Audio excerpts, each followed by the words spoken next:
지금 정릉 아세요? 정릉? 정릉. 아니 저 선정릉 말고 정릉 저쪽에 저기 어디야? 저기 어디야?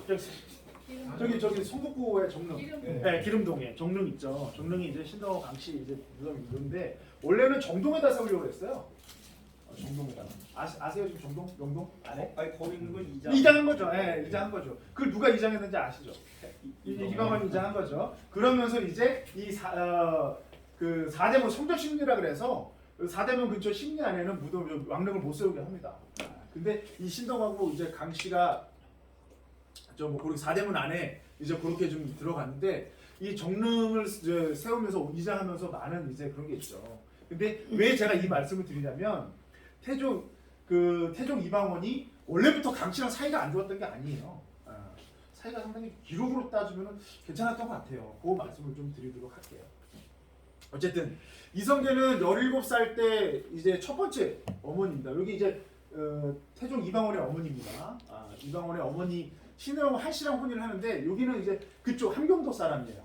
함경도 사람이고 거기에 그렇게 지금 큰 기록은 없는데 뭐랄까 이렇게 좀 크게 영향력이 있던 분의 여식은 아니었던 걸로 알고 있습니다. 그런데 이렇게 이제 결혼했다가 이성계가 이제 중앙정치에 입문도 하고 다니면서 공격도 많이 세우고 이름도 많이 날리면서 개경에 있는 날이 많아졌어요. 개성에 있는 날이. 그러면서 개성에서도 본인이 좀 이제 뭐랄까 입지를 가지기 위해서 개성을 중심으로 한 당시에 좀 세력이 있는 사람하고의 혼인관계가 좀 필요했던 거죠. 입지를 더 다지기 위해서. 그래서 당시에 강윤성의 딸과 결혼합니다. 여기는 이제 국산강씨인데 강윤성은 당시에 일품관원이었어요. 쉽게 말하면 당시에 어떻게 보면 일품관원은 지금부터는 국무총리죠. 그 판삼사사랑에서 언론기관을 관할하는 지금으로 따지면 검찰 뭐 이런 쪽 법원 뭐 이런 쪽을 다 장악하는 거기에 대표였습니다. 쉽게 말하면 거기에 장이었어요. 그리고 행정기관인 도평의사사라고 이후에 변경이 되는데 나중에 조선 1정부라고 되는데 거기에 차관을 하고 그 다음에 이제 이런 법적 부분에 장을 했던 그런 강윤성과 강윤성의 딸과 이제 결혼합니다. 이거는 다분히 정략적인 거죠. 쉽게 얘기하면. 그 뭐냐? 근데 물론 둘의 관계에서 사랑도 있었겠죠.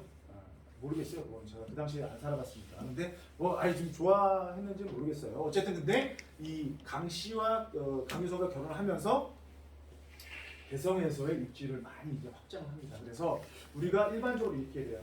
태조 이성계한테는 향처 뭐야? 고향에 있는 처죠.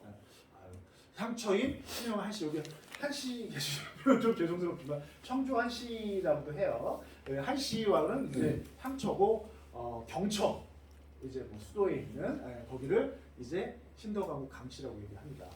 우리가 신덕하고 강씨 소생에서는 우리가 그 뒤에 이제 세자를 이루는 강석 있죠. 거기에 이제 소생이 대표적으로 한씨는 태종 이방원의 어머니입니다. 그런데 이성계는 이렇게 하면서 이제 본인의 입지를 계속 이제 넓혀 나가게 돼요. 개성에서 넓혀 나가는 거예요. 근데 거기서 누가 시기 질투를 하겠어요? 고문 세력 중에서도 있을 거고, 당시 문벌 세력 중에서도 있을 겁니다. 고문 세력하고 근데 이성계가 좀 이제 번뜩이는 게 뭐냐면 이인임하고는 사도를 맺어요. 네, 사도를 맺습니다. 그러면서 물론 이인임도 이성계를 계속 이제 배척도 하고 뭐 이렇게 안았다가 하는데 최영하고는 많이 좀 벌어져요. 최영자입니다. 어쨌든 그러면서 이제 본인의 입지를 개경해서 한층 한층 하나씩 쌓아 올라갑니다. 그런데 이거부터 좀 봐야겠다. 그런데 개성은 여기 이쯤입니다. 여기 개성이에요. 개성이고 이성계가 거주했던 곳은 이쪽입니다. 이쪽이에요. 이쪽에서 개성까지. 여기는 누가 있어요? 향처가. 여기는 누가 있어요? 경처가 있어요. 근데 개성 여기서 자기네 고향에도 제가 아까 말씀드렸죠. 큰 근거지가 있다고. 큰 세력들이 자기 다른 사병을 갖고 개경 못 들어갑니다. 왜냐면 거기에는 군벌 세력들이 당연히 견제할 테니까. 그 뭐 고문 세력들이 견제할 테니까 사명하고 못 들어가요.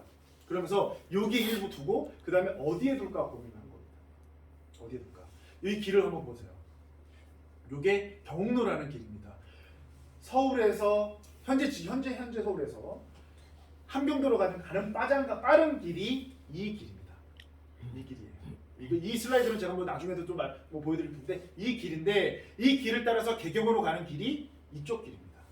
이 포천에서 넘어가는 길. 이 길이 가장 빠른 길이에요. 그래서 내가 유사시에 군사를 동원하는데 그리고 고려 아까 그랬죠. 고려가 포천을 등한시했다. 저기는 아예 그렇게 신경을 안 썼다.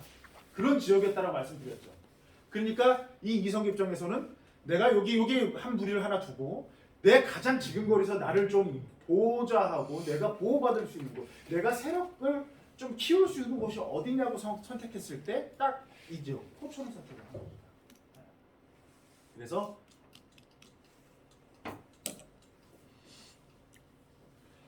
포천을 선택했던 기록이 여기에 나와요.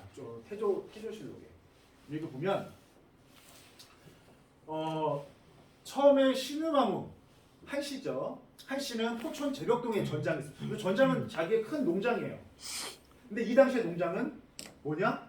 큰 농장은 뭐냐? 군사훈련도 하고 여기서 나오는 곡식을 가지고서 이 군사를 먹여 살리고 이런 이제 큰 대규모 농장인 겁니다. 이 전장이 있었고 이 강비 좀 그렇죠. 이 태조실록에 강비라고 써놨어요. 요거는 이제 다분히 태종 이방원에 이제 담긴 겁니다. 근데 이 포천의 철현이 어딜까요? 철현 금연이죠. 금연이 철자 이제 우리나라 말로 좀 쓰면 금연입니다. 금연기에 전장이 있었습니다. 그러니까 포천에 이 두 부인들을 다 포진을 시켜놓고 이제 향초도 불러온 거예요. 자기가 이제 공민왕 말기 때 그러면서 여기서 아예 그 근거지를 만듭니다. 근거지를 만들면서 자기의 가장 최측근인 이지라는 어디다 만드냐? 창수면 주원이 근거지를 만듭니다.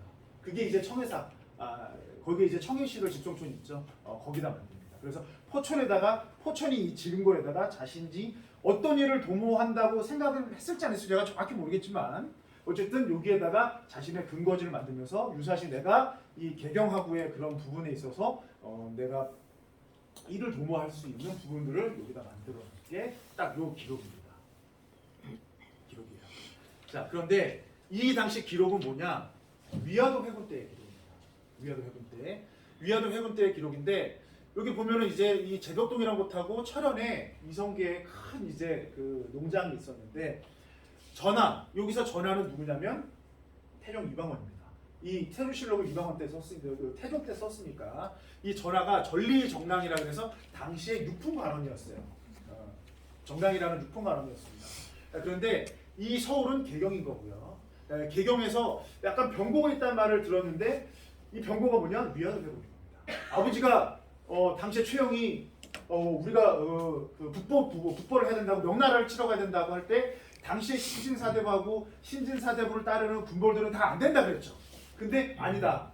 우리는 지금 원나라가 아직 저렇게 살아 있는데 그 원나라가 요청을 했잖아요. 명나라를 같이 쳐달라고. 그런데 거기를 간 거는 우리가 대의를 위해서도 안 되고 명나라는 성리학의 본거장인데 신진사대부인데 그걸 치면 안 된다라고 그랬죠. 그런데 이걸 최영이 보냈기 때문에 치러 간 거예요. 그런데 이 위화도 회군이 있었다는 말을 듣고 이게 약간 이상하죠. 아버지가 저기서 군대를 돌리면 그 이제 식솔들하고 뭐 이런 이제 뭐 흔히 해서 군사 사병들 노비들은 다 죽임을 당할 수도 있잖아요. 어떤 일이 생길지 모르니까. 그래서 이 이방원이 말을 타고 가서 포천에 이르러서 갔는데 이거를 들은 당시에 이제 노비들이나 이런 사람들 다 도망가고 어머니 여기 좀 안 썼네. 두 어머니인 신왕후 한씨하고 신덕하고 강씨를 모시고 함경도 쪽으로 피난을 갑니다.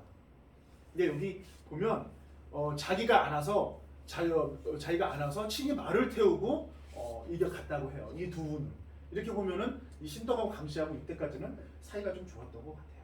근데 언제 틀어졌을까요? 그렇죠. 세자 첩봉 때 틀어진 거죠. 방사부 세자를 첩봉하면서 그 전까지는 괜찮았던 것 같아요. 두 부분 왕비 사이도 괜찮았던 것 같고 근데 먼저 한 2년 후에 신덕하고 강씨가 돌아갔어요. 조선 개국 전에. 네. 그러면서 이제 강비하고 사이도 좀 이제 틀어지고 이제 소원해지고 이렇게 했던 것 같은데 어쨌든 이 기록에서 우리가 볼 수 있는 거는 뭐냐면 포천의 이 두 곳에 이성계가 큰 이제 그 근거지를 마련했다는 거고 이 근거지는 뭐냐? 개경하구의 지금 거리에서 그 개경 사람들이 약간 좀 이제 그 뭐 허술하게 볼 수 있는 곳을 선택을 했는데 그 곳이 포천이었다라고 좀 보시면 될 것 같아요. 그래서 그 뒤에 얘기를 좀 하겠지만 포천에 물론 이제 다른 지역하고 이제 뭐 왕릉이나 이런 곳이 포천에 지금 없지만 왕릉을 포천에 하겠다라는 기록들도 많이 나왔고 당시에 왕실에 있던 그런 이제 그 뭐랄까요 왕실 재산이랄까요 왕실 그 부분들이 포천에 많이 있는데 그 이유가 뭐냐면 이 당시 포천의 많은 지역을 이성계가 갖고 있었다 개인이 갖고 있었다. 그래서 그게 왕실 재산으로 넘어가서 당시에 전주시 그 왕실 후손들이 여기서 자리 잡고 생활하는데 큰 밑바탕이 된 게 이 당시 이성계의 이런 이제 농장이었다고 보는 거고요. 그 다음에 이렇게 이 포천에 이런 이제 많은 농장들을 갖고 있어서 이성계가 당시에 미화된 회고를 하면서도 개경을 함락시키고 장악하고 있었던 기반이 된 게 이 포천의 이런 전장이고 본인들의 사방이었다라고 보시면 돼요. 그래서 이 포천이 조선 건국하는 데서 이런 이제 베이스 기반에서 좀 역할을 많이 했던 곳이 포천이구나라고 좀 보시면 될 것 같고 그 부분에는 포천의 지리적인 입지가 좀 크게 작용을 했다라고 좀 봐주시면 될 것 같습니다. 그래서 우리가 좀 궁금해하는 부분들 궁금 안 하실 수도 있을 것 같아요. 그냥 제가 궁금해요. 그렇게 좀 봐주시면 될 것 같아요. 그러면 이성계가 이렇게 큰 농장을 거느렸던 그런 곳이 제벽동이란 곳하고 천연이란 곳인데 그럼 여기가 어디겠느냐 이런 궁금증이 생기죠? 안 생겨요? 생기죠? 네. 어쨌든 생기는데 그런데 이 제벽동 관련하고 천연 관련해서는 기록이 그 뒤에 많이 없어요. 기록이 이 선조대에 좀 나오자 그러는데 여기 아니 숙종대에 나오구나. 숙종대에 나오는데 이 위치를 정확히 못 찾아서 이 추모 사업을 하려고 했어요. 자기 선대 아버지가 있었던 그런 뭐 큰 농장이고 조선 건국하는 조선 건국의 큰 과업을 이뤘던 그런 이제 근거지가 되는 곳인데 여기에 비하나를 좀 세워야 되지 않겠느냐라는 그 숙종대 이런 이 내용들이 나오는데 그거에 대한 유적이나 아니면은 기록이나 이런 부분들이 많이 없어서 그건 좀 어렵겠다라고 이제 신하들이 상소를 올리죠. 근데 그 당시에 포천의 유림들 이 공의를 통해서 상소를 올려서 이 숙모 사업을 좀 해달라고 임금한테 부탁을 합니다. 그래서 숙종이 제가 해요. 그럼 알아봐라. 그렇게 하라라고 했는데 기록이 없어서 끝에는 못하게 됐죠. 그런데 그래서 지금 우리가 따질 때 그럼 이 제벽동의 위치가 어딜까라고 한번 추정을 좀 해볼 수가 있을 것 같아요. 기록상으로는 제벽동 기록이 많이 나옵니다. 신중 동국 여주승합에도 나오고 뭐 저기 뭐야 김정호가 쓴 고산자 김정호가 쓴 그 뭐야 대동지제도 나오고 많이 나와요. 그리고 포천 이제 그 사찰 읍지 지금 포천 시제라고 할 수 있는 변성지에도 나오고요. 그런데 대부분 다 읍치면 지금 구읍입니다. 읍치에서 서쪽으로 20m 떨어진 곳에 있었다라고 하는데 서쪽으로 20m면 지금 반경을 따지면 선단동 쪽도밖에 안 돼요. 그래서 어느 분은 이 제벽동이 선당동, 그러니까 지금 회령국의 뭐 이 정도가 아니겠느냐라고 추정하는 분도 있어요. 그런데 또 지명이나 이런 거 하시는 분들은 부인터라고 이동교에 있죠. 부인터 들어보셨죠? 부인터가 이 제벽동 신우하고 한씨가 있었던 곳이라서 부인터라는 지명이 계속 이어져 내려왔다. 그래서 신우하고 한씨가 있었던 곳이 제벽동이니까 거기가 아니겠느냐라고 추정들을 하세요. 근데 어느 분은 이동교라고 얘기하고 어느 분은 또 선단동 그쪽이라고 얘기를 하는데 선단동이라고 얘기하시는 분은 또 주장이 그거예요. 해룡산하고 완방산에 조선 초기에 뭐 이성계도 그렇고 뭐 태종도 그렇고 세종도 그렇고 와서 강무 많이 하죠. 강무하고 이제 군사 훈련하고 사냥하고 하는데 그 온 이유가 태종 이성계 전장에 이렇게 있었으니까 그렇다고 사유지 가서 개인 땅 가서 뭐 군사 훈련하고 할 수가 없잖아요. 그러니까 쉽게 말하면 왕실 재산 큰 이렇게 땅이 있으니까 거기 가서 이 활동을 하지 않았겠느냐라고 또 이 부분을 빗대서 그쪽이 재벽동이라고 얘기하시는 분들도 있어요. 그 두 주장이 있는데 저는 딱 어디 한 군데라고 찍진 않겠습니다. 그런데